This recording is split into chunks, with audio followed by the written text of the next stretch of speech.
Hey, Jiaqi, there is something interesting in the news a few days ago. Do you want to know?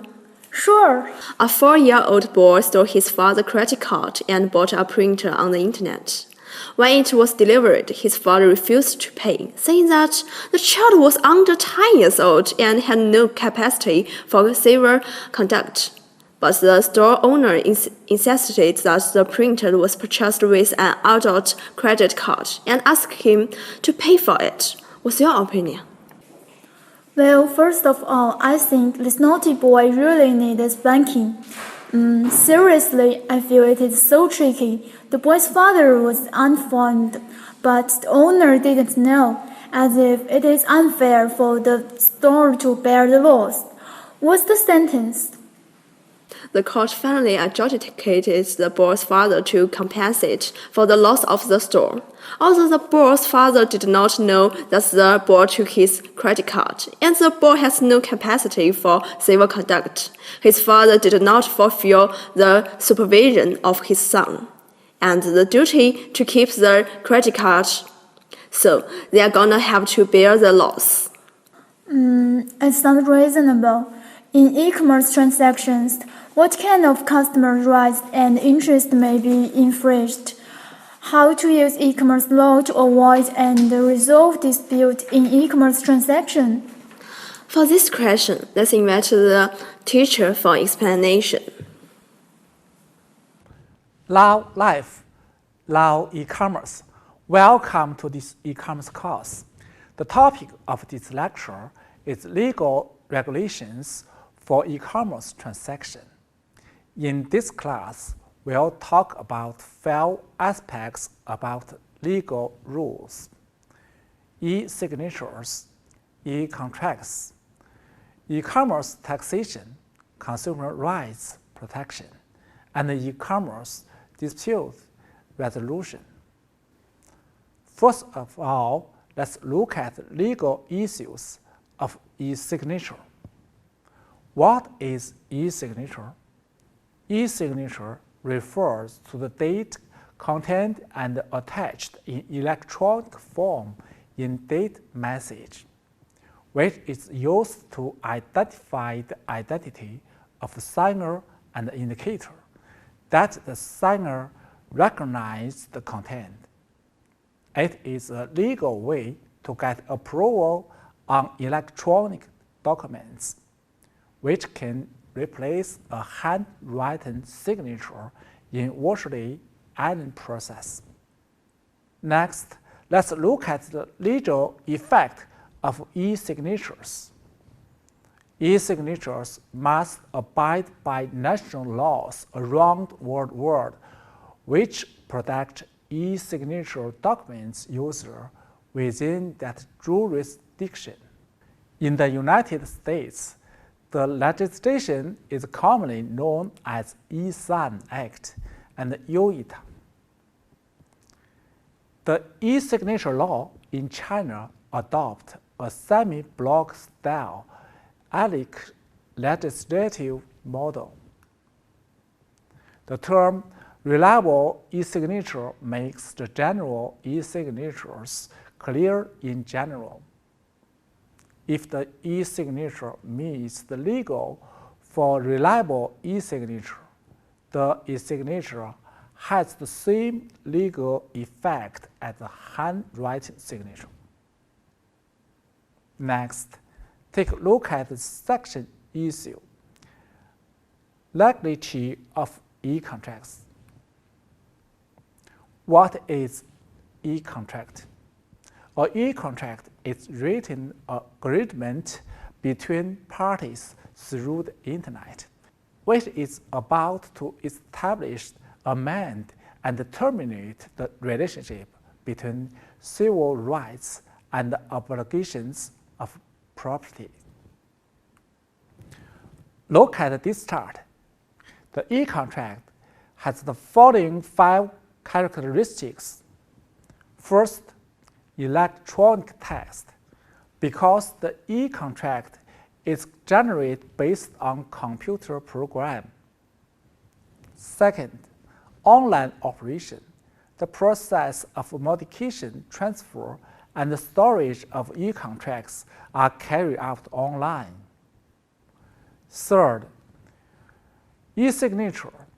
The offers and the commitments of e-contracts are confirmed by e-signature. Fourth, e-contracts take effort. An offer or commitment is automatically issued via the Internet. Once the commitment becomes effective, the contract is established. Fifth, vulnerable to abuse. Due to the disappearance and easy modification of electronic data, e-contracts are vulnerable to attack. Finally, we'll talk about legal effect of e-contracts. According to the Model Law on Electronic Commerce and the Contract Law promulgated by China in 1999, e-contracts that compile with reliable e-signature had the same legal effect as handwriting, signature, or stamps. Thirdly, we'll look at taxation of e-commerce. In the past, there were no clear and systematic legislation on e-commerce taxation in China, and e-commerce brought a great impact on the taxation legal system because its boundlessness. E-commerce brings shocks to the principle of permanent establishment and tax basis. But the e-commerce law came into effect in China on January 1st, 2019, which make clear provision for income taxes. E-commerce operators shall fulfill their tax obligations in accordance with the Article 11 of e-commerce law. Fourthly, let's look at the consumer rights protection. The cases mentioned by the students before class involve many aspects of protection of consumers' rights and interests. There are 5 types of consumer rights violations in e-commerce. The first is to infringe the consumer's rights to know. As one of the indispensable subjects in e-commerce transaction, consumers are often infringed by fake news, fake advertisements. The second is to infringe the consumer's fair trading rights.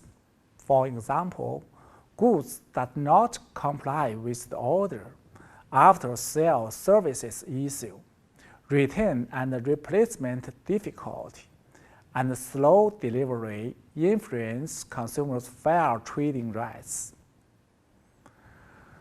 The third kind of infringement on consumer choice include monetary clauses, false payment method, monetary link, browsing, etc. The fourth kind of infringement on consumer claims include after consumers are infringed, it is difficult to identify infringing objects and the responsibility to obtain evidence and to determine judicial jurisdiction. The fifth is pure malicious fraud by using the virtual network, which is infringement on consumer property rights. Finally, let's take a look at the issue on e-commerce dispute resolution. First of all, the protection mechanism of consumers' rights, it can be guaranteed by establishing an online dispute settlement mechanism. That is, consumer rights deposit is agreed upon on the platform. based on the system of compensation in advance according to the law. In case of dispute on item quality or service, consumers are refunded first by the platform. Second, complaint reporting mechanism. The e-commerce law requires e-commerce operators to establish a complaint reporting mechanism, publicize complaint reporting information. Third, assisting in safeguarding rights. When disputes between consumer and merchants occur, operators of e-commerce platform should actively assist consumer in safeguarding the legitimate right and interests.